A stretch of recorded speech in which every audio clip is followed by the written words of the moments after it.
He's a man, such a man.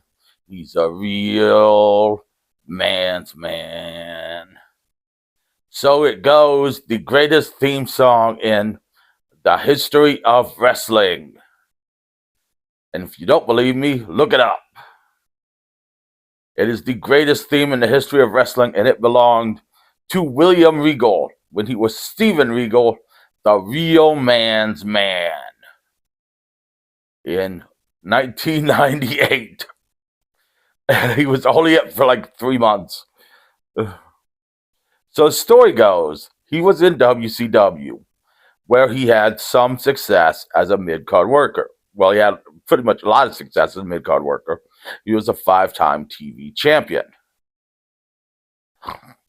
But he had a match with Goldberg where Goldberg accused him of working stiff.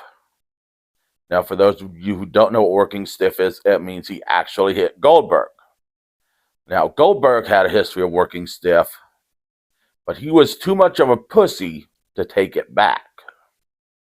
So Goldberg accused him of working stiff, and Eric Bischoff confronted him, and he said he did not work stiff in quite a few words that I cannot repeat because there's a few of them are swear words. And I'm surprised last week's video with me saying ass 20 times in the opening part did not get that pushed to the adult section. Plus, I don't remember what he said. So Eric Bischoff fired Steven Regal, who's now William Regal. So he went to WWF because, he was successful, and WWF could use a successful guy in 1998 to beat WCW. Well, he wrestled a couple guys as Lord Steven Regal, and then they sent him down to work with Dory Funk Jr. to kind of get him in shape for a main roster spot. Well, he hurt his ankle. And then, getting out of the bath, he slipped and fell and broke his leg. So, he was going to be off for a while. Well, Vince Russo, and whenever you say the name Vince Russo, you can automatically go, oh man, what the hell's going on? Because that's the natural response to Vince Russo is just a long. That's a natural response to Vince Russo. Vince Russo came up with a gimmick based on the Brawny Man. It was kind of a lumberjack gimmick called the Real Man's Man. And he decided to put it on William Regal. Now, remember, William Regal is British. He is from Blackpool, England, and he had a lot of success as Lord Steven Regal, who was a kind of an uptight British guy who thought he was better than all Americans.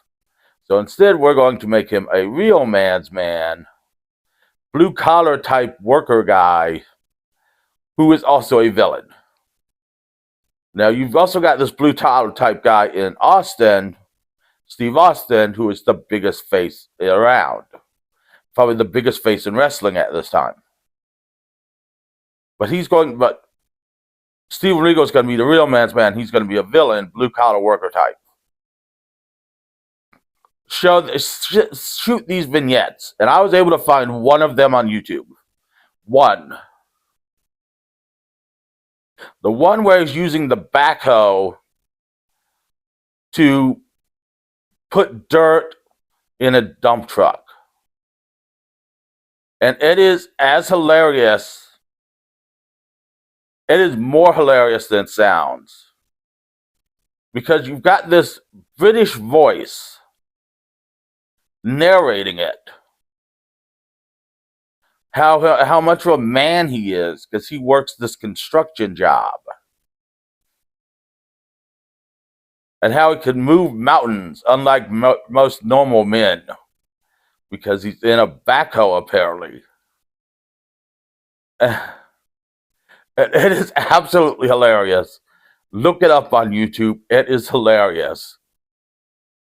And then they played the first part of his theme, which I sang for you at the beginning.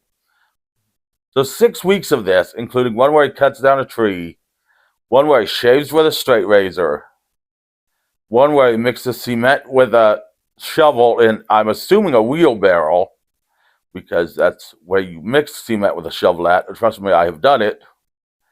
And one where he makes his own orange juice by squeezing the oranges, which I imagine would hurt with hell if you got a cut on your hand, and then drinks it while holding a knife. I don't know what the real man needs the knife for, I guess in case the orange juice comes to life.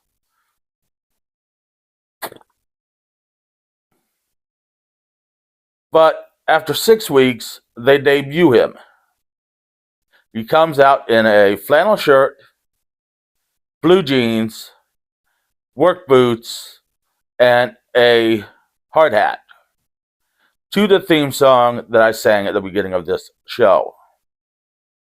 Gives the Regal sneer and fights with X-Pac at a Survivor Series tournament to crown a world champion, at which point they get a double countout and are both eliminated. He then started a feud with the Godfather, which abruptly ended.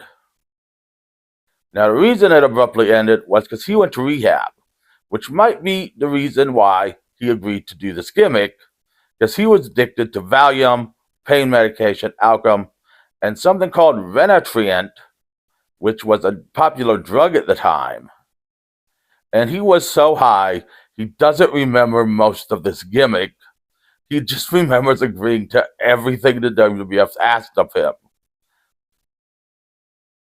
Which might be why this is so hilarious, because the complete opposite of what he did in WCW, and he did it like 110%. He went like 110% in.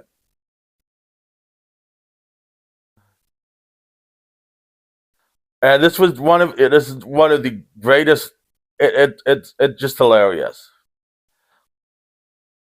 So his feud ended abruptly with the Godfather when he went to rehab in January '99. In April '99, WWF released him, and he went back to WCW as Lord Steven Regal. And in 2000, WCW released him again, and he went back to WWF and became William Regal, and stayed in WWF for however long he stayed in WWF. Until he went to AEW, and then he went back to WWF. But there's this brief little time where he was a blue-collar working man, and he ran a backhoe. And the backhoe vignette is so hilarious. You guys got to watch it. Just look up Steven Regal, Real Man's Man vignette. It's a short on YouTube. And when you're looking up that, look up the theme song too. It is the greatest theme song in wrestling history. Well, join me later in the week when we will look at Snow White and the Seven Samurai. It is a lot better than it sounds.